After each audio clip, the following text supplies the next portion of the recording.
Hello guys, happy independence day. അപ്പോൾ ഇന്ന് ഞാൻ ഉണ്ടാക്കാൻ പോകുന്നത് പറഞ്ഞു കഴിഞ്ഞാൽ ഒരു ഫിഷ് ഫ്രൈ ആണ്. അപ്പോൾ ഇതിൻ്റെ ഉമ്മാൻ്റെ മസാലയാണ്. അപ്പോൾ നമുക്ക് നോക്കിയാലോ. ആദ്യമായിട്ട് ഇഞ്ചി വെളുത്തുള്ളി ഇടാം, പിന്നെ അതിലോട്ടൊരു ചപ്പിൻ്റെ ഒരു ഇല ഉണ്ട്, അത് ഇടാം. പിന്നെ മുളക് പൊടി, മഞ്ഞൾപ്പൊടി, പിന്നെ ഗരം മസാലപ്പൊടി, ഉപ്പ്, വിനാഗിരി ഒഴിച്ചിട്ട് നമ്മളൊന്ന് മിക്സിയിലിട്ടൊന്ന് അരച്ചെടുക്കാം. ഇതുപോലെ പേസ്റ്റായിട്ട് അരച്ചെടുക്കുക. നിങ്ങൾക്ക് വീഡിയോ ഇഷ്ടപ്പെട്ടാൽ സബ്സ്ക്രൈബ് ചെയ്ത് കൂടെ കൂടിക്കോട്ടോ. എന്നിട്ട് നമ്മളിതാ ഫുൾ മസാലയൊക്കെ അതുകൊണ്ട് ഇതാക്കിയിട്ട് കുറച്ച് നേരം നമുക്കൊന്ന് സെറ്റ് ആവാൻ വേണ്ടി വെക്കാം.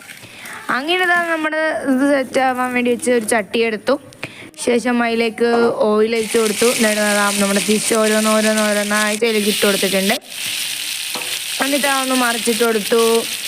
എന്നിട്ട് നമ്മൾ വറുത്ത് കോരി കഴിച്ച് നോക്കി, അടിപൊളി ആയിട്ടുണ്ടായിരുന്നു. എല്ലാവരും വീട്ടിൽ ട്രൈ ചെയ്തൊക്കെ. ഈ മസാല നമുക്ക് മസ്റ്റ് ട്രൈ ആണ്.